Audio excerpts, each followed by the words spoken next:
Estamos de vuelta en nuestra gente, el matinal del sur, junto a Solange Perelli.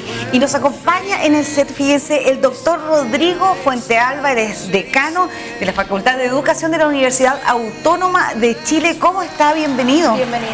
Muy bien, un gusto saludarles. ¿Le gustó nuestro canal? Me encantó.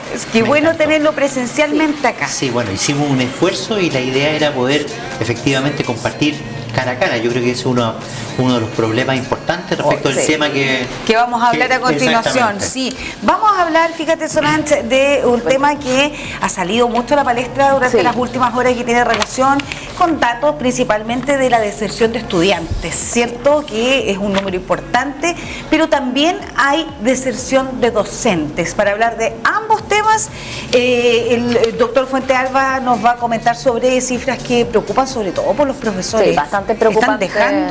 Están dejando la carrera, digamos, pedagógica. ¿Por qué? ¿Qué revelan esas cifras? ¿Qué está pasando? ¿Qué está pasando? Bueno, yo en primer lugar quiero agradecer el espacio porque nos permite hacer pública una preocupación que se está generando en distintos ámbitos, tanto académicos como políticos, y no solamente a nivel nacional, sino que también a nivel internacional. Así es. ¿Es un fenómeno post-pandemia? Yo creo que se ha acentuado en post-pandemia. ¿Pero venía ya de antes? Absolutamente, sí, exactamente. O sea, si uno mira las cifras del descenso de interés por estudiar las carreras de pedagogía, esto es previo, desde el 2010 hacia adelante uno puede mirar que hay ciertos datos que a uno le llaman la atención respecto de cómo han ido bajando este interés. Un estudio del programa Elige Educar evidenció que un 10,7% de los profesores desertó luego de su primer año de trabajo. O sea, estuvieron un año trabajando y estamos hablando de que estudiaron, terminaron la carrera, ingresaron al mundo laboral y se retiraron. Así es. Bueno, y ustedes con lo que me señalan ponen de manifiesto, imagínense lo que significa estudiar 4 años. Lo que significa para la inversión tanto de un país, pero también en la inversión de una familia. Claro. Entonces, los costos de estar en la universidad. Exacto. Claro. Y en ese sentido, Elige Educar lo que pone de manifiesto es una preocupación respecto del país, de qué hace que personas que optan por una carrera deciden al poco tiempo abandonarla. Y ahí hay una serie de insumos que podrían estar presentes. Uno, por ejemplo, que a nivel post-pandemia se ha convertido en un tema muy difícil todo el vínculo presencial. Claro. Porque efectivamente estuvimos 2 años en un formato completamente distinto, en donde los jóvenes, niños y adolescentes, se mantuvieron en sus casas, y cuando vuelven hay que reconstruir la relación en un periodo, tanto en la niñez como en la adolescencia, que significa recomponer relaciones, vínculos, y vemos que, por ejemplo, se han aumentado las cifras de violencia al interior de los establecimientos educacionales, el tema de las relaciones entre los jóvenes, entre profesores y los estudiantes, que hace que un profesor principiante que no tiene todos los repertorios adecuados para poder enfrentar situaciones de esa naturaleza, opte por desertar. Se necesitaba un bagaje ahí, porque los profesores que llevan más tiempo en esto, que tienen más experiencia, cuentan con una mochila más cargada de vivencia que les permiten de pronto sortear de mejor manera una situación tan adversa como la que se vive actualmente en términos de violencia. Claro, lo que pasa es que un profesor experimentado no es que no tenga esos problemas, lo que pasa es que tiene más recursos para solucionar ese tipo de problemas. Pero si uno mira las cifras respecto de licencias médicas de los profesores en ejercicio, estas son transversales a todo el ámbito etario que está en la institución escolar. Ahora, sin embargo, quienes tienen más posibilidades de repensarse, en este caso yo decano de una facultad de educación, uno mira con preocupación que un joven que estudió 4 años para desenvolverse en el ámbito escolar, en el ámbito educativo, opte por salir del sistema. Claro, y en definitiva usted lo mencionó, hay una inversión personal de las familias muchas veces, pero también muchos de ellos están con becas, con créditos, y también hay una inversión estatal en el desarrollo de ellos profesionalmente también, para que puedan estudiar, ¿cierto? ¿Qué es lo que pudiera estar pasando? ¿Hay una motivación? ¿Están desmotivados? ¿O estamos hablando ya de un tema generacional que viene con una mentalidad distinta tal vez? Y quizá, ¿qué hacen después de que desertan de lo que estudiaron? ¿Se dedican a otras cosas? ¿Vuelven a estudiar?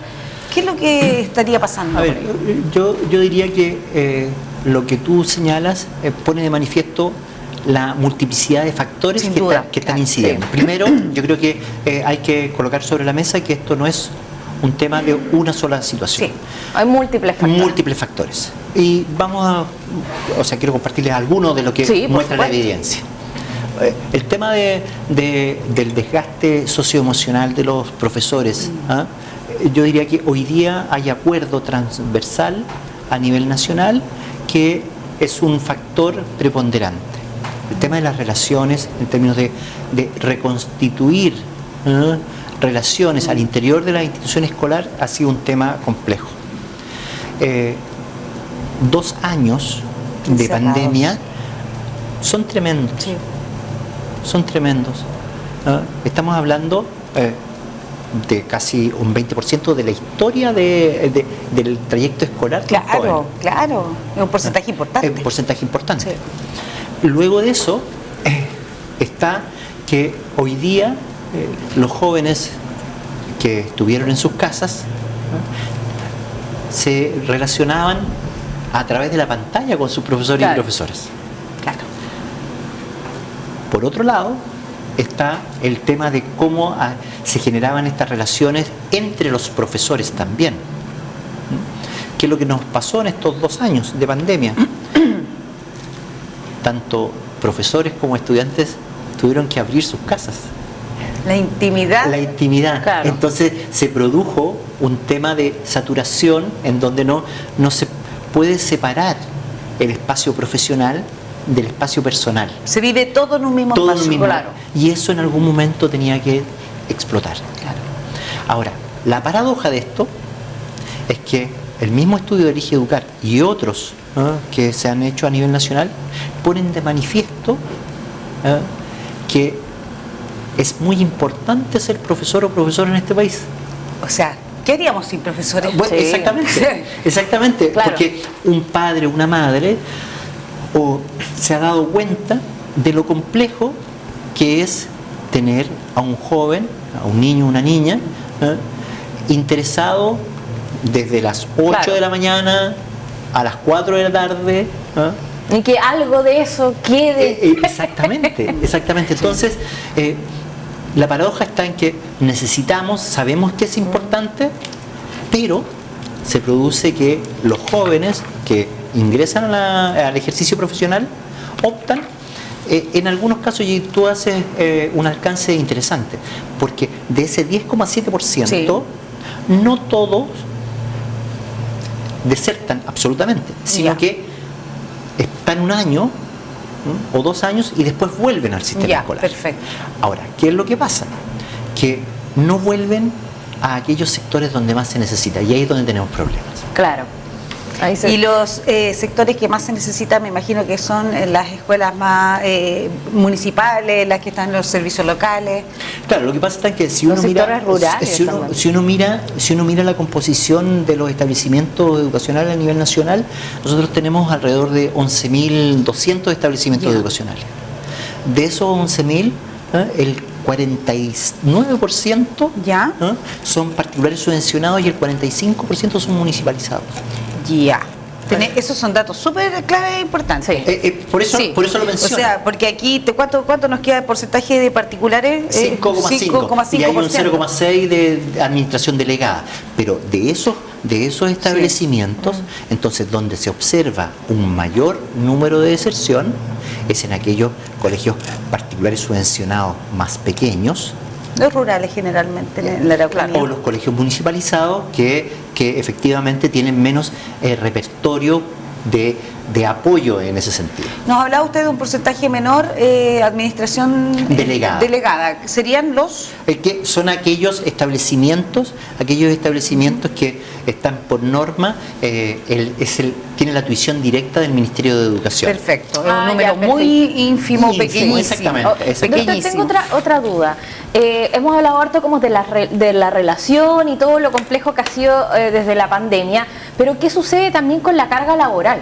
Se habla también de que los profesores tienen una carga laboral bastante grande, que se llevan mucho trabajo a la casa, que la planificación y todo el tema. También puede que sea un factor que influya, que al año o a los 2 años digan, saben que yo aquí con la carga laboral me veo superada, incluso más allá de los propios alumnos. A ver, el 1 de abril del 2016 se promulga la ley que hace referencia al sistema de desarrollo profesional docente, en donde se norma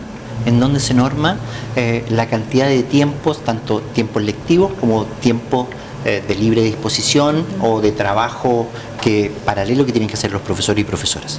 Sin embargo, la evidencia nos muestra que ese tiempo que no están frente a aula los profesores y profesoras sigue siendo insuficiente. Entonces, ¿qué es lo que termina pasando? Que ese profesor o esa profesora termina subvencionando con tiempo propio, personal, muchos de los quehaceres que tendría que desarrollarse al interior de la jornada laboral. O sea, se llevan trabajo para la casa. Claro. En buen chileno, así es. Eso es. Tarea para la casa y trabajo para la casa. Y ojo, y eso hace que exista una forma de expresión que señala que la pedagogía es una pega jodida. Claro, claro. Porque, bueno, la verdad es que yo siempre he pensado que cada uno tiene que ser experto en su área y hay que ser respetuosos de los otros que hacen otras funciones. Y creo que una de las profesiones más importantes para el desarrollo de las sociedades son las que tienen relación con la educación, sean estas técnicas o profesionales. Sin duda. ¿Ya? Porque los asistentes de la educación hacen una pega bien importante también y en el fondo la comunidad escolar es tremendamente valiosa. La función del profesor y la profesora es clave.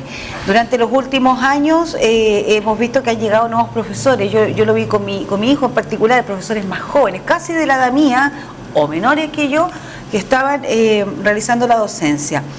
Son generaciones distintas y quiero llevarlo a eso, el análisis, si usted me pudiera decir. Son distintos a los profesores normalistas, que yo en algún minuto, yo fui alumna de profesores normalistas y profesoras normalistas, ¿ya? Tenían una formación distinta, quizás un poquito más estricta, bastante más estricta, que en estos tiempos sería tremendamente cuestionada probablemente. En cambio, los profesores de ahora que se están titulando son más jóvenes, en su mayoría son millennials, tienen otra manera de ver la vida y también de ejercer la docencia, pero conviven todavía unos con otros. Así es, así es. Es interesante escucharte, porque cuando uno mira retrospectivamente, tú haces referencia a las escuelas normales. Sí, claro. Por ejemplo, si uno hace un análisis entre los contenidos que aprendía un profesor normalista y los contenidos que tienen en las mallas, en los planes de formación los profesores hoy día, es cercano los profesores normalistas a 1/3 de lo que sabían o debieran saber hoy día los profesores. Claro, claro. Sin embargo, había algo que se transmitía, que había una comprensión de que el tema educativo no era solamente tuición de los profesores o profesoras, sino que era una tuición de la sociedad en su conjunto. Claro. Entonces, sí, tienes razón en el sentido de que las generaciones han cambiado, pero la sociedad también en su conjunto ha cambiado.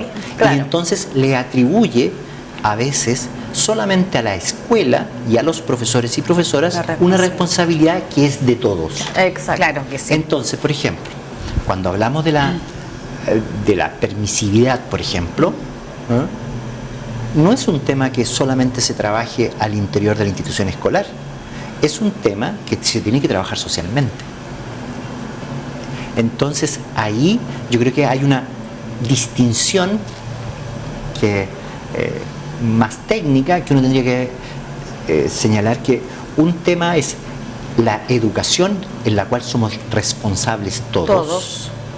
Porque todo nos educa, y la distinción con el pedagogo, que es el profesional encargado de asegurar la transmisión de ciertos contenidos que la sociedad ha seleccionado para transmitir de una generación a otra. Por supuesto, y que son ellos los encargados y los que se formaron para eso. Exactamente. Claro, pero se mezcló un poco ahí los roles, se delegó mucho. Exactamente, entonces a la familia le cabe un rol sumamente importante todavía. Ahora, ¿qué es lo que nos pasa? Que efectivamente eso es un llamado de atención para que volvamos a recuperar. Yo diría que el hecho de que estemos conversando este tema, por ejemplo, pone de manifiesto que este es un tema país que va más allá de las universidades que impartimos carreras de pedagogía, que este es un tema que requiere ser abordado no solamente al interior de la universidad, sino que tiene que ser abordado en conjunto. Por supuesto. Y qué importante lo que usted señaló hace un rato, que tiene relación con la cantidad de conocimientos que están saliendo, en definitiva, los profesores de ahora, que supera con creces de pronto la formación que tuvieron los profesores normalistas. Quiere decir que estamos, al menos las casas de estudio están entregando a docentes, o están saliendo de ahí docentes que tienen suficiente conocimiento como para poder entregarlo a los alumnos. Pero hay que poner de voluntad de uno, porque yo encuentro de repente, y disculpe, profesor, que se lo diga, pero encuentro de repente que los apoderados como que están en otra sintonía. Y yo se lo digo honestamente, me llama mucho la atención cuando veo apoderados generando conflictos en los interiores de los colegios. Yo no, en mi vida, digamos, siempre, en mi vida educativa, hasta cuarto medio, siempre todo eso tenía pasos regulares. Claro. Se pedían horas, se hablaba con el profe, si había una molestia en particular por algo, se hacía en los conductos regulares. Estamos viendo hoy apoderados que le echan la culpa de todos los profesores, como que la responsabilidad 100% de ellos, justificando lo injustificable y encarándolo en los mismos establecimientos educacionales. Bueno, es que, insisto, se delegó la responsabilidad que cumplía. Y ahí tenemos un tema, que también paradójicamente la escuela tiene que hacerlo visible. Por ejemplo, en el tema de las tareas. Claro. Hay una discusión importante respecto de si asignar o no asignar tareas. Yo creo que si uno le da una tarea a un niño o una niña, uno tiene que ser extremadamente cuidadoso de si los padres van a poder ayudar o no poder ayudar. Entonces, ¿cuál es la demanda hacia el profesor? Pensar de qué manera yo puedo pedirle a la familia que me ayuden en el desarrollo de esa habilidad que yo quiero instalar, que quiero trabajar. Por ejemplo, a nivel de primera infancia, el tema de la conservación de cantidad, el tema de la seriación. Si yo le doy una tarea así a un padre o una madre que está haciendo todo un esfuerzo porque su hijo o su hija se eduquen, difícilmente lo va a poder hacer. Voy a lograr frustración en esa familia. Sin embargo, si yo le digo, por ejemplo, ¿sabe por qué no invita a su hijo o a su hija a ayudarle en la cocina? Que hable sobre el tema de las cantidades. Claro. ¿Ah? Sí. O sea, nos damos cuenta y volvemos a un concepto que es el concepto de la integralidad. ¿Ah? ¿Qué es lo que ha sucedido? Que hoy día hemos, en este conjunto de conocimientos importantes al que hacíamos mención, el tema está en cómo podemos ayudarnos a ver que en aquellas situaciones más cotidianas están presentes aquellos conceptos claves. Claro. Por ejemplo, yo hice una referencia en la educación inicial, pero más segundo ciclo. Por ejemplo, cuando un niño o una niña está trabajando en la solución de ecuaciones, ¿cuántas veces uno en la vida no se ve orientado o enfrentado a una situación en que no tiene una respuesta? Claro. Claro. Y que tiene que buscar distintos caminos. Así es. Entonces, es cómo vamos generando y comprendiendo que tiene que ver con un sentido de propósito. El tema de los contenidos. Los contenidos están al servicio de la solución de un problema. Sí. Eso es. No es al revés. Claro, no es una vez que se instala el problema hay que ir a buscar allá cómo le damos solución. Exacto. Claro. Aquí el orden de los factores sí altera el producto. Sí importa.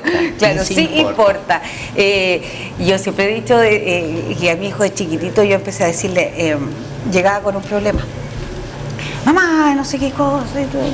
Yo lo escuchaba. Ok, perfecto. Ya, ¿y la solución? No, pero es que yo vengo para que... No, hagamos una cosa. Y de chiquitito hasta el día de hoy lo hace. Tráeme tu problema y yo te voy a escuchar. Pero tráeme al menos unas 2 o 3 propuestas de solución al problema. Porque si no vamos a estar... Hacía lo mismo tu papá. Sí. Y tráeme al menos unas 2 o 3 propuestas. Y ahí vemos en conjunto... Ay, ya, está bien. Entonces, ¿cómo lo solucionarías tú? ¿Cómo lo vas a solucionar? Qué bueno que pongan este ejemplo. ¿Sabían ustedes que aquellas familias que le preguntan a sus hijos o a sus hijas cómo les fue en el colegio? Oye, buenísimo eso. ¿Cómo les fue? O de qué manera pueden solucionar este problema. Dame una solución. Afectan en 1 o 2 desviaciones estándar. O sea, solamente ese hecho... Ejercicio diario. El ejercicio diario. Sí. Porque, ¿qué es lo que pasa? Yo no le puedo pedir a una familia que está trabajando todo el día que se sienta además para solucionarme el libro en la página 45, claro, el ejercicio 35. Claro. Yo creo que ahí tenemos que avanzar. Es cómo generamos un tipo de relación distinta. Claro. Por eso... En el fondo no sea una carga para la familia, digamos. De hecho, la UNESCO acaba de sacar un documento muy interesante que necesitamos un nuevo pacto social para comprender el tema de la educación. Sí, yo también lo creo. Sí, también. Sí, yo también lo creo, porque estamos como en un momento distinto. Y se siente, digamos, de pronto la situación en la que se encuentran los profesores, la situación en la que se encuentran los padres también, que de pronto no saben cómo responder ante ciertas situaciones, la violencia que está al interior de muchos establecimientos educacionales. Los temas de las relaciones. Y en el fondo todo esto tiene que buscarse una vía de solución, tiene que haber alguna fórmula adecuada a estos tiempos para poder ir ayudando, digamos, a que el camino de la formación de tantos niños y niñas de nuestro país sea un camino mejor que el que se tiene hoy día. Ya nos queda claro con lo que nos ha dicho el profesor de que efectivamente al menos los docentes que están saliendo de las universidades están saliendo con una cantidad, o sea, dice, no se compara a los profesores que antiguamente conocíamos. Las universidades, la academia está haciendo su trabajo, entonces tenemos que de ahí en adelante, claro, queda también el desafío para nosotros. Es muy necesario tomar lo que usted dice, que es simplemente empecemos con eso de preguntarle a nuestros hijos e hijas todos los días, ¿cómo te fue? Claro. Y quizás le va a pasar lo que me pasa a mí hoy día, que tengo a mi hijo de 20 años, que todos los días apenas me ve me dice, ¿cómo te fue? Y quiere saber de mí. Solamente esa expresión de preocupación significa el otro me escucha. Sí, claro. Si el otro me escucha, yo puedo generar un espacio de confianza. Sí. Si genero un espacio de confianza, puedo relacionarme de una forma distinta. Sí. Si me relaciono de una forma distinta, puedo generar una cultura de trabajo distinta. Sí. Yo creo que es importante, son ejercicios pequeñitos, así es, pero contribuyen mucho en la vida de una persona. Una persona, hablemos de un ser humano chiquitito que son nuestros hijos, que después van creciendo y van creciendo con la idea de que hay que preocuparse por el que está al lado de uno. Si uno tiene un problema, tratar de llevar propuestas para poder solucionarlo, y ese ejercicio que ha instalado en la cabeza de los niños que ya después son adultos. Y de ver varias opciones, pero por supuesto, evaluar qué es mejor. Sí. Trae todo un trabajo de por medio en la pregunta de cómo lo solucionamos. Detrás de eso hay un conjunto de habilidades psicopedagógicas que tienen que desarrollar los niños. Claro. Ahora, ¿quiénes le ponen el nombre? Somos los especialistas. Sí.